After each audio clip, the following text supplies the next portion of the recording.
et à l'issue de la réunion d'aujourd'hui, et d'engager aussi, c'est ça qui est important ce matin, un processus de discussion qui permettent de se parler, ce qui n'a jamais existé depuis le début de ce conflit, depuis des années.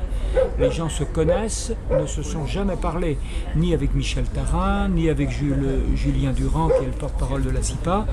Donc si on a pu briser ce mur, je pense que c'est quand même un progrès, même si je mélange à la fois la confiance et la méfiance dans mon propos. À cause de cette grève de la faim, ou grâce à cette grève de la faim qu'a prise François Hollande, a obligé ici le Parti socialiste au niveau local à sortir un peu de sa tanière dans laquelle il était. Je ne suis pas Solferino, je ne sais pas exactement comment il discute, mais très honnêtement, j'ai du mal à comprendre comment François Hollande, pourrait se satisfaire de nommer Jean-Marc Ayrault Premier ministre s'il n'a pas préalablement réglé ce problème des grévistes de la faim. On a insisté pour avoir une rencontre cet après-midi. Ça n'a pas été évident, il n'en voulait pas et finalement on a obtenu un rendez-vous à 15 h au sein du QG du PS à Nantes. Et du coup là, on a fait une délégation, donc était présent Sylvain, Marcel, Julien, Agnès et moi-même. Et on a été reçus par Patrick Gaudin, qui est au niveau du Conseil général, Monsieur Blouvac au niveau du cabinet de Jean-Marc Ayrault. Donc après 2 heures de concertation et de discussion, qui était, ça se passe bien, on a réussi à sortir un texte qui nous convient et qui convient à tous les grévistes. Donc le plus simple, c'est que je vous le lise ou je vais laisser Jean-François le lire. Du 4 mai, adressé aux grévistes de la faim, suite aux déclarations de François Hollande, a été l'objet de quelques échanges complémentaires permettant de préciser l'intention des élus. Ils souhaitent qu'il n'y ait pas d'expulsion avant la fin des recours déposés à la date du 4 mai devant le Conseil d'État, la Cour de cassation et le Conseil constitutionnel.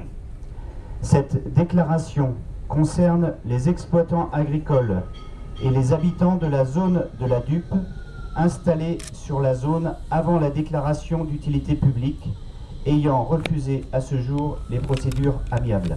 Quand on est parti dans cette action, on était parti déterminé. Voilà. Déterminé, et on ne pensait pas que ça allait durer aussi longtemps.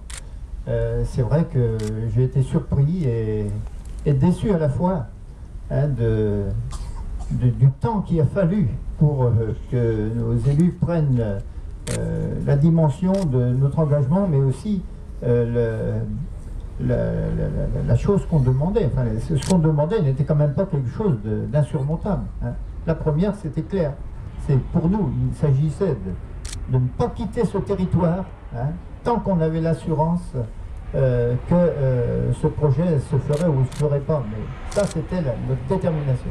Et ça, je crois qu'aujourd'hui, on est rassuré sur cette décision et c'est très important et c'est déjà la première victoire. La seconde, c'est que, je vais vous dire, c'est vrai que ça a été très long, mais la solidarité, la sympathie et tout ce que on a pu ressentir, c'était extrêmement fort. Là, on a pu vivre ce que je pense que beaucoup de militants voudraient vivre dans leur vie, c'est-à-dire un vrai bonheur de travailler entre militants. Et c'est une expérience que je pense que beaucoup aimeraient partager. Et ça, c'est extrêmement fort. Et puis surtout, eh bien, dans notre jargon de paysan, on a réouvert un grand sillon. On a semé et je vous assure qu'on récoltera sûrement beaucoup de choses pour les générations futures. Voilà.